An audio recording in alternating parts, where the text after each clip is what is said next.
Hello everyone, welcome to my channel Tick Learn. जो आज का टॉपिक है वो है एसक्यूएल बेसिक्स। कि आपके स्ट्रक्चर्ड क्वेरी लैंग्वेज की बात करें तो उसमें क्या क्या आता है। ऑलरेडी हम उसमें देख चुके हैं डीडीएल, डीएमएल। तो आज हम सारे जितने भी कमांड्स होती हैं उनके डेफिनेशंस तो हम देख लेते हैं कि हम कवर क्या करने वाले हैं आज। एसक्यूएल का बेसिक डेफिनेशन क्या होता है वो हम देखेंगे। एसक्यूएल का प्रोसेस क्या होता है। प्रोसेस दैट मीन्स कि अगर हम क्वेरी रन करते हैं तो क्या क्या कौन कौन से कंपोनेंट इन्वॉल्व होते हैं, वो क्या करते हैं, कैसे क्वेरी परफॉर्म होती है और आपको एंड रिजल्ट मिलता है। फिर एसक्यूएल का एडवांटेज क्या है, फिर सीक्वल डेटा टाइप्स कौन कौन से होते हैं और सीक्वल की कमांड्स कौन होती है उनके साथ उनके एग्जाम्पल्स। ठीक है। अगर आपको ये वीडियो अच्छा लग रहा हो, मेरे चैनल की वीडियोस आपको अच्छी लग रही हो तो प्लीज इसको शेयर करें, सब्सक्राइब करें चैनल को। और आपका कोई क्वेश्चन हो तो आप उसको कमेंट बॉक्स में जाके ड्रॉप कर सकते हैं। हम बात करते हैं एसक्यूएल डेफिनेशन की। एसक्यूएल होता क्या है। जैसा हमें पता है कि एसक्यूएल क्या होता है, स्ट्रक्चर्ड क्वेरी लैंग्वेज। किस लिए यूज किया जाता है, आरडीबीएमएस में यूज होता है डेटाबेस को मैनेज करने के लिए, डेटा को स्टोर करने के लिए, रिट्रीव करने के लिए। ठीक है। It is a standard language for RDBMS. ये क्या करती है, यूजर को इनेबल करती है क्रिएट, रीड, अपडेट और डिलीट कहाँ से, एक रिलेशनल डेटाबेस से। ठीक है। ऑल द आरडीबीएमएस, अगर हम आरडीबीएमएस की बात करें, माईसीक्वल हो गया, इन्फॉर्मिक्स हो गया, ओरेकल हो गया, एसक्यूएल सर्वर हो गया, ये क्या करती हैं, एसक्यूएल को अपनी स्टैंडर्ड डेटाबेस लैंग्वेज की तरह यूज करती हैं। मतलब सब में एसक्यूएल ही यूज होता है। Use live polls or surveys to gather audience opinion, promoting engagement and making sure the audience feel involved. ठीक है। इसके लिए भी हम SQL करते हैं use. SQL allows user to query the database in a number of ways using English like comment. तो basically क्या करता है SQL की, जैसे हम इंसर्ट की बात करें तो इंसर्ट इनटू टेबल नेम होती है इसकी जनरल क्वेरी। तो बेसिकली एसक्यूएल क्या है, आपको नॉर्मल इंग्लिश लैंग्वेज में स्टेटमेंट लिखना होता है और आप क्या कर सकते हैं, उसको लिख के आप डेटा को मैनेज कर सकते हैं, डेटाबेस आरडीबीएमएस में मैनेज कर सकते हैं। रूल की बात करें तो एसक्यूएल कौन कौन से रूल को फॉलो करती है। पहला कि जो एसक्यूएल है वो केस सेंसिटिव लैंग्वेज नहीं होती है। ठीक है। आप अपर केस में लिखिए, लोअर केस में लिखिए, दोनों की कॉम्बिनेशन में लिखिए, कोई इम्पैक्ट नहीं होता है, केस सेंसिटिव नहीं होती है। Statement of SQL are independent और text line. We can use single line और वन और मल्टीपल टेक्स्ट लाइन। जैसे हम क्वेरी लिख रहे हैं तो जरूरी नहीं है कि आप अलग अलग लाइन्स में लिखे, आप एक लाइन में लिखो, मल्टीपल लाइन में लिखो, अपर केस यूज करो, लोअर केस यूज करो, दोनों का कॉम्बिनेशन यूज करो, कोई इम्पैक्ट नहीं होता है, सब सेम ट्रीट होते हैं। Using the SQL statement you can perform most of the actions in a database. तो एसक्यूएल स्टेटमेंट को यूज करके आप डेटाबेस में बहुत सारे एक्शंस को परफॉर्म कर सकते हैं। SQL depend on tuple relational calculation, relational algebra, जो कि हम ऑलरेडी डिस्कस कर चुके हैं। उस वीडियो का जो लिंक है वो डिस्क्रिप्शन बॉक्स में डाल दूंगी, वहां से आप देख सकते हैं या कमेंट में पिन कर दूंगी। SQL depends on tuple relational calculation, relational algebra. तो एसक्यूएल किस पे डिपेंड्स होती है, टीआरसी और रिलेशनल अलजेब्रा पे। व्हेन एसक्यूएल, अगर हम एसक्यूएल प्रोसेस की बात करें तो क्या होता है, फर्स्ट जो है जब हम एसक्यूएल कमांड करते हैं आरडीबीएमएस में तो पहला क्या होता है, आपका एसक्यूएल क्वेरी हो गया, जो हमने क्वेरी लिखी। ठीक है। उसके बाद आपका क्या हो गया, क्वेरी लैंग्वेज प्रोसेसर हो गया और डीबीएमएस इंजन हो गया, फिर आपका फिजिकल डेटाबेस हो गया। When a SQL command is executing for any RDBMS, then the system figure out the best way to carry out the request, and the SQL engine determines that how the interpret the task. कि आपको SQL engine क्या करता है, ये करता है कि आपका टास्क कैसे डिकोड होगा। ठीक है।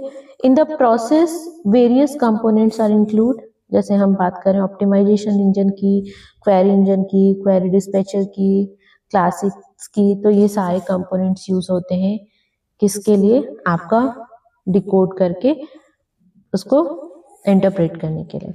All the non SQL queries are handled by the classic query engine. जितने नॉन सिक्वल क्वेरीज होती हैं वो किससे यूज होती है? क्लासिक क्वेरी इंजन से। But SQL query engine would not handle logical files. जो सिक्वल का क्वेरी इंजन है वो लॉजिकल फाइल्स को हैंडल नहीं करता है, ठीक है। एसक्यूएल के लिए आपका क्वेरी लैंग्वेज प्रोसेसर होता है, डीबीएमएस इंजन होता है, ये हो गया आपका पार्सर ऑप्टिमाइजर जो क्वेरी लैंग्वेज प्रोसेसर में यूज होते हैं। डीबीएमएस इंजन में आपका ये सारी चीजें होती हैं, ठीक है। तो ये हो गया एसक्यूएल का प्रोसेस। जब आप रन करते हैं तो फिर कौन कौन क्या क्या रोल प्ले करता है। एडवांटेज की बात करें, हाई स्पीड है, ठीक है। आप क्या करते हो, जल्दी डेटा को स्पीड, मतलब जैसे आपने इंसर्ट, अपडेट या डिलीट कोई भी क्वेरी रन करी तो आपको रिजल्ट तुरंत मिल जाएगा। कोडिंग की कोई रिक्वायरमेंट नहीं होती है, आपको इंग्लिश लैंग्वेज में स्टेटमेंट लिखना होता है, क्वेरी लिखनी होती है, तो कोड करने की कोई जरूरत नहीं होती है। Well defined standard probability sorry portability, तो क्या होता है आपका जो स्टैंडर्ड होता है वो पोर्टेबल होता है। इंटरैक्टिव लैंग्वेज है, मल्टीपल डेटा व्यू है, मतलब यूजर अपने अकॉर्डिंग व्यूज देख सकते हैं सेम डेटाबेस का एट सेम टाइम। अब हम डेटा टाइप की बात कर लेते हैं। तो एसक्यूएल के पास बहुत सारे डेटा टाइप होते हैं। Every column is required to have a name and data type. अगर हम आरडीबीएमएस की बात करें, एसक्यूएल के आरडीबीएमएस में होता है, ठीक है। इसमें क्या होता है, हर एक कॉलम के पास क्या होती है, अपना नाम होता है और अपना डेटा टाइप होता है। अब हम डेटा टाइप की बात करें तो आपके पास बाइनरी होता है, न्यूमेरिक होता है, एक्सट्रैक्ट न्यूमेरिक डेटा टाइप होता है, स्ट्रिंग डेटा टाइप होता है और डीप डेटा टाइप होता है। अब हम बात करते हैं एसक्यूएल कमांड्स की, जो हम ऑलरेडी डिस्कस कर चुके हैं। आपके पास डीडीएल होता है, डीएमएल होता है, डीसीएल होता है, टीसीएल होता है, डीक्यूएल होता है। DDL stand for data definition language, जिसमें आपका स्ट्रक्चर क्रिएट होता है। दैट मीन्स एक टेबल बनाना है आपको, तो आप क्या करेंगे, क्रिएट यूज करेंगे। आपको एक डेटाबेस बनाना है तो आप क्या करेंगे, क्रिएट डेटाबेस यूज करेंगे। तो वो कहाँ आएगा, आपका स्ट्रक्चर या कंटेनर प्रिपेयर करता है, इसलिए उसको कहते हैं डेटा डेफिनेशन। मतलब डेटा डिफाइन कर रहे हो, आपकी डेटा किस स्ट्रक्चर में सेट होगा जाके। डीएमएल, डेटा को आपने स्ट्रक्चर बना लिया, अब डेटा आपको इंसर्ट करना है, अपडेट करना है, डिलीट करना है, तो आप डेटा के साथ जो भी काम कर रहे हो वो किस में आता है, डीएमएल में। डीसीएल मतलब आप कंट्रोल दे रहे हो, ठीक है, डेटा कंट्रोल। बेसिकली आपको ग्रांट करना है, रिवोक करना है परमिशंस को, तो हम क्या करते हैं, डीसीएल, वो डेटा कंट्रोल लैंग्वेज होता है। टीसीएल मतलब ट्रांजेक्शन की बात कर रहे हैं। ट्रांजेक्शन दैट मीन्स कि हमने इंसर्ट रन किया तो वो क्या है, ट्रांजेक्शन कर रहे हैं, एक ट्रांजेक्शन डेटाबेस पे परफॉर्म कर रहे हैं हम, तो वो क्या है, उसको कमिट करना मतलब, और रोल बैक करना, और सेव पॉइंट करना मतलब पॉइंट टू पॉइंट सेव करना। और डीक्यूएल मतलब डेटा क्वेरी, बेसिकली डीएमएल के अंदर आता है, बट हम इसको एक अलग कमांड लेके चलते हैं, अलग तरीके की कमांड लेके चलते हैं, वो होता है एक सिंगल सेलेक्ट। सबके एग्जाम्पल देखते हैं हम। अगर हम डीडीएल की बात करें तो आपके पास होता है क्रिएट, ड्रॉप, ट्रंकेट, ठीक है। तो क्रिएट बेसिकली नया टेबल जब क्रिएट करना होता है डेटाबेस में तो क्रिएट कमांड यूज होती है। क्या सिंटेक्स क्या होता है इसका, क्रिएट टेबल, टेबल का नाम, कॉलम का नाम और उसका डेटा टाइप और उसका साइज। एग्जाम्पल की बात करें, हमें एम्प्लॉय नाम की टेबल क्रिएट करनी है, जिसमें हमारे पास जो कॉलम है वो नेम है, ईमेल है और डेट ऑफ बर्थ, ठीक है। हमने लिखा क्रिएट टेबल, टेबल का नाम एम्प्लॉय है, पहले कॉलम का नाम नेम है, डेटा टाइप वैकेट 2 है, साइज उसका 20 है। ईमेल है, उसका डेटा टाइप वैकेट 2, साइज 100, डेट ऑफ बर्थ है, डेटा टाइप उसका डेट। तो ये हो जाएगी आपके पास एम्प्लॉय नाम की टेबल क्रिएट। ड्रॉप क्या होता है, डिलीट। ड्रॉप जैसे ही यूज करते हैं तो स्ट्रक्चर और डेटा दोनों टेबल का डिलीट हो जाता है। ड्रॉप टेबल का नाम, ड्रॉप टेबल और टेबल का नाम। एग्जाम्पल हो गया ड्रॉप टेबल और टेबल का नाम, एम्प्लॉय आपकी टेबल डिलीट हो जाएगी। नेक्स्ट है, इसी में आता है alter. Alter basically structure database का जब हमें कुछ मॉडिफाई करना होता है तब हम ऑल्टर यूज करते हैं। This change could be either to modify the characteristics of an existing attribute or probably to add a new attribute, या तो फिर हमें कुछ मॉडिफाई करना है उसकी कैरेक्टरिस्टिक्स में, बेसिकली हम डेटा टाइप चेंज करना चाहते हैं, ठीक है, तो वो हम करते हैं, या फिर हम कोई नया कॉलम ऐड करना चाहते हैं, एट्रीब्यूट मतलब कॉलम, कोई कॉलम नया ऐड करना चाहते हैं तो यूज करते हैं। क्या होता है ऑल्टर टेबल, दैट्स लिखना पड़ता है कीवर्ड हमें ऑल्टर टेबल, फिर हम के कमांड हो गई, फिर टेबल का नाम लिख दिया हमने, फिर लिखा ऐड कॉलम नेम, ठीक है, फिर कॉलम की डेफिनेशन मतलब उसका डेटा टाइप क्या होगा, उसका साइज क्या होगा, या फिर ऑल्टर टेबल फिर मॉडिफाई और कॉलम की डेफिनेशन कौन से कॉलम में चेंज करना है। एग्जाम्पल की बात कर लीजिए, फर्स्ट वाले की बात कर रहे हैं तो ऑल्टर टेबल हो गया, टेबल का नाम स्टूडेंट डिटेल हो गया, हमें ऐड क्या करना है एक कॉलम जिसका नाम है एड्रेस, उसका साइज है वैकेट 2, डेटा टाइप है वैकेट 2 और साइज है 20।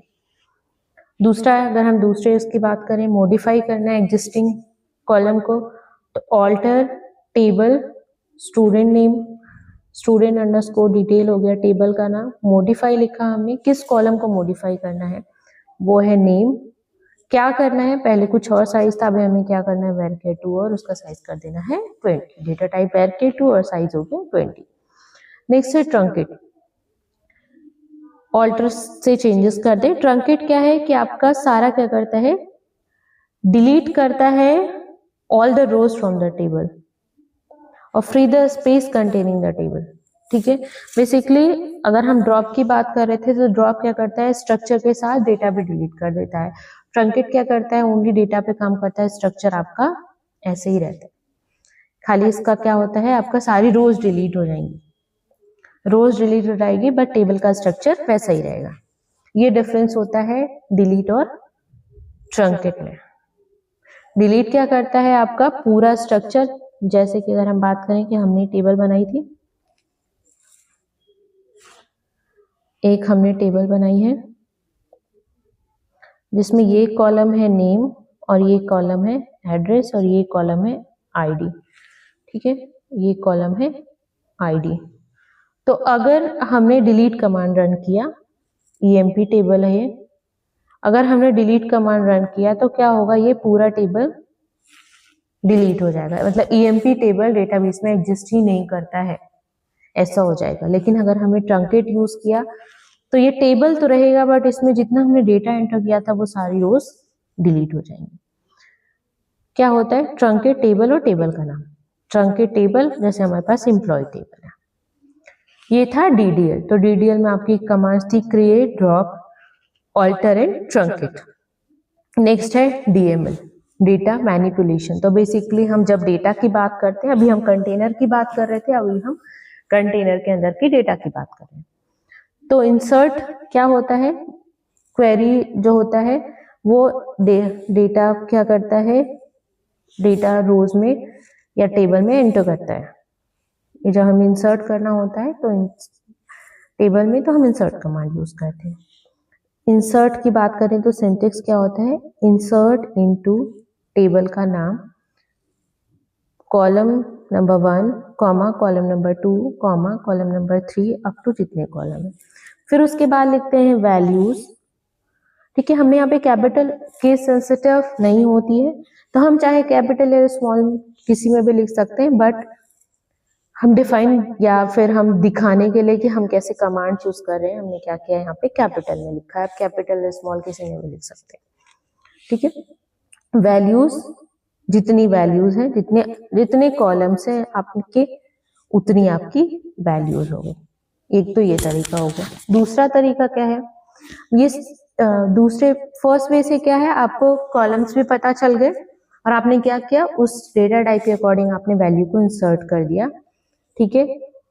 लेकिन अगर आपके पास अगर शॉर्ट में आप करना चाहते हैं तो उसमें क्या लिखेंगे, इंसर्ट इनटू टेबल नेम। अब क्या करेंगे, यहाँ पे क्या नहीं हुआ है दूसरे वाले अगर सिंटेक्स की बात करें तो हमने क्या किया, कॉलम जो लिखे थे हमने उसको हटा दिया, डायरेक्ट वैल्यूज लिखी और वैल्यूज को एंटर कर दिया, ठीक है। ये थोड़ा शॉर्ट हो गया।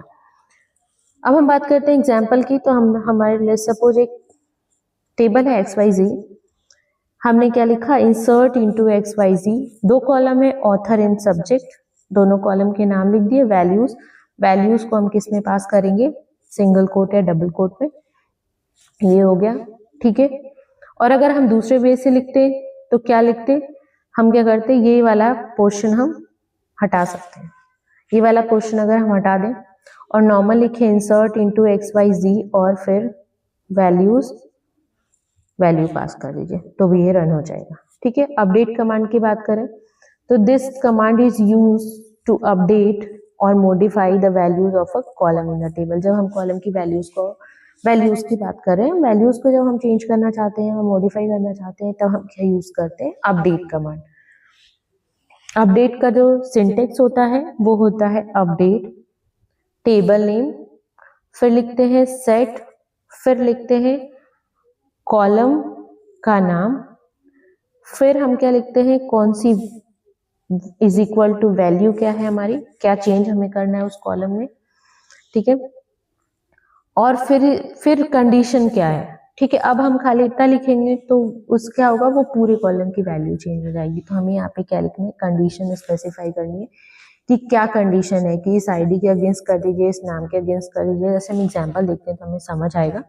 अपडेट स्टूडेंट टेबल है, स्टूडेंट्स क्या करना है, यूजर नेम में क्या करना है, सोनो, किसका करना है यूजर नेम चेंज, किसका यूजर नेम सेट करना है, जिसकी स्टूडेंट आईडी हो 3। तो जो कॉलम में स्टूडेंट आईडी 3 होगी उसके यूजर का नाम क्या हो जाएगा, सोनो, सबका चेंज नहीं होगा। नेक्स्ट बात करते हैं, इंसर्ट अपडेट डिलीट 3 ही होती हैं आपके DML में। DCL की बात कर लेते हैं। DCL में होता है ग्रांट और रिवोक। बेसिकली हम प्रिविलेजेस देते हैं यूजर को, अथॉरिटीज देते हैं कि क्या परमिशंस देते हैं। तो परमिशन देने के लिए ग्रांट यूज होता है और रिवोक करने के लिए, वापस लेने के लिए रिवोक यूज होता है। तो user access of privileges to a database, ठीक है। जैसे हमने लिखा grant select update on my table to some user another user, ठीक है। जैसे हमें किसी यूजर को क्या देना है, अपना सेलेक्ट और अपडेट का देना है परमिशन, प्रिविलेज। तो हम क्या लिखेंगे, ग्रांट सेलेक्ट और अपडेट, 2 ऑपरेशन, किस पे, मेरे मतलब एक टेबल का नाम है माई अंडरस्कोर टेबल, टू यूजर का नाम है कॉमा सेपरेटली, ठीक है, ये दे सकते हैं हम।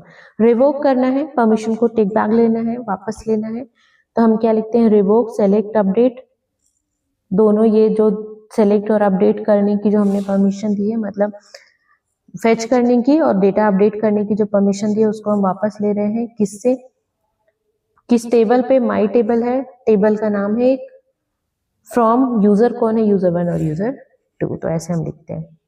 TCL की बात कर ले तो commit command is use to save all the transaction to the database. जितनी भी आपने ट्रांजेक्शन की है, जो चेंजेस करना चाह रहे थे आप, अपने वो चेंजेस क्वेरी के थ्रू करिए, बट वो सेव नहीं हो पाएगा अगर आप क्या करोगे, कॉमिट नहीं रन करोगे। तो हम क्या करते हैं, जब हम सेव करना चाहते हैं तो हम क्या करते हैं, कॉमिट रन करते हैं।